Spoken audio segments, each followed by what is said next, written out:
Hi, I'm Tim. Welcome to Watchbox, and thanks for logging on. If you love this watch, email me, tmosso@thewatchbox.com.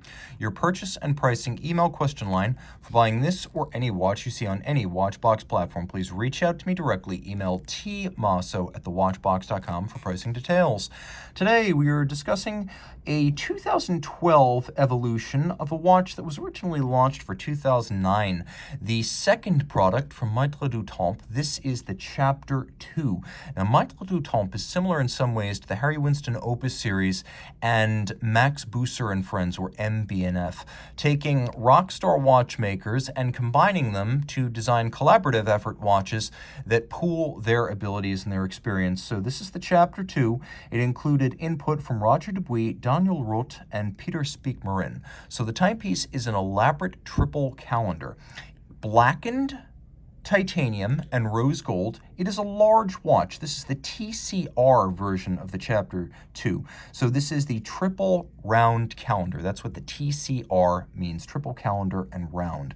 So taking a quick look here, it is a large angular watch that is from end to end 56.3 millimeters, 15.3 millimeters thick, and 45 millimeters across, not including the crown. Throwing it on my wrist, it's not as heavy as you might think, because though it is gold garnished, it's primarily constructed of titanium and sapphire, but it's large. I recommend you have a wrist of at least 17 centimeters circumference to wear this, and I'll zoom out a bit, give you a better sense of perspective relative to my hand and the rest of my arm, but I really do think your wrist needs to be larger than mine. I think you need a 17 centimeter circumference wrist.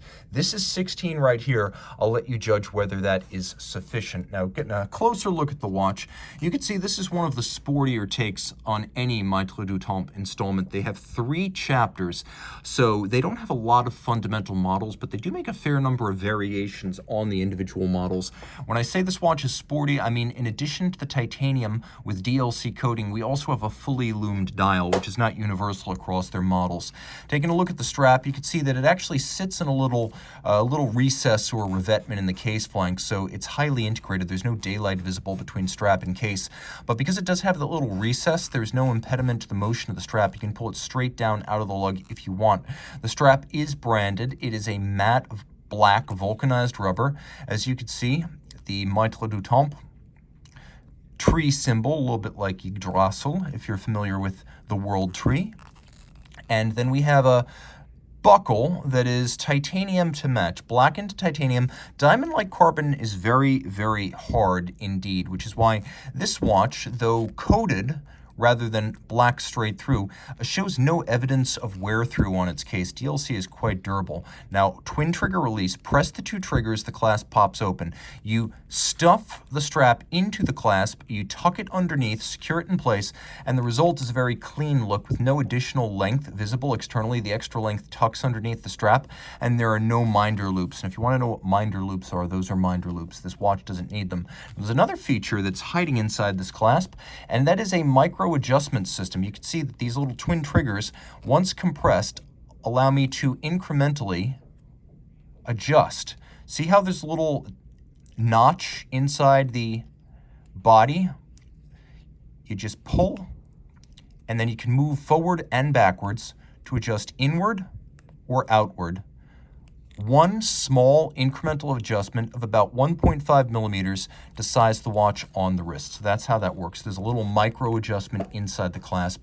The case, though fundamentally round at its center, has appendages on each end. And you can see that the watch is a calendar system. You have a pusher adjuster for the month, a pusher adjuster for the day, and then you have a pusher adjuster for the double-digit date. And if you're wondering, yes, the discs of the date are flush. The pusher adjuster system is quite straightforward. It is a simple calendar, so a triple calendar, but one that requires 5 corrections a year. The pusher system makes it easy to rotate the barrels that display the features of the calendar. Now, these barrels are a recurring feature of Maitre du Temps watches. So you'll see them on the Chapter 1, the Chapter 2, and the Chapter 3. And it does help to have a little bit more nail than I do to quickly adjust these. My nails have been trimmed down for your viewing pleasure. Now, the watch is very easy to set. Again, if you do have the proper expanse of nail on your finger, it's easy to rapidly cycle the calendar. And as you can see, The watch also includes a hacking seconds function, so you can set it precisely to a reference time. There are several different sectors of the dial. There's a Rayhaut outboard.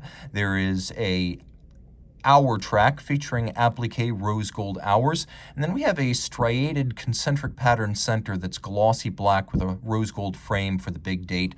Turning it all over, you can see that the movement is an intriguing piece, adjusted in 5 positions, which is the high horology standard and the chronometer standard. This is a caliber that winds automatically, has a 50-hour power reserve. It is adjusted in that high horology 5 positions. It beats away at 28,800 vibrations per hour. It pivots on 32 joules, and it drives the robust complication array that you see here.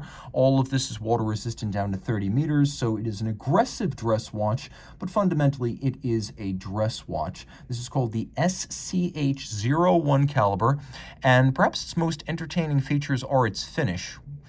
Taking a look at the rotor, you can see we have a combination of chiseling, raised, relieved, and polished letters. We have rose lathe guilloche in a wonderfully ornate pattern, and then on the winding rotor and barrel bridge, you could see Côte de Soleil, or a sunburst set of Côte de Genève, radiating out from the center. The little cap to the rotor bearing, you can see, is a solarization. All of the screw heads are black polished. The watch is a unidirectional winder with ceramic rotor bearings for high efficiency. Though it's not the easiest thing to see here, maybe that's the best way to see them right there. The bevels are quite nicely polished, so it does have fine anglage. Really leaves nothing to be desired, and you can see that it is a twin barrel movement, so it has a nice even torque release, so you don't get a big drop off in balance amplitude after 24 hours as you would with a single barrel movement. Reach out to Team Mosso at thewatchbox.com for purchase and pricing details of the Chapter 2.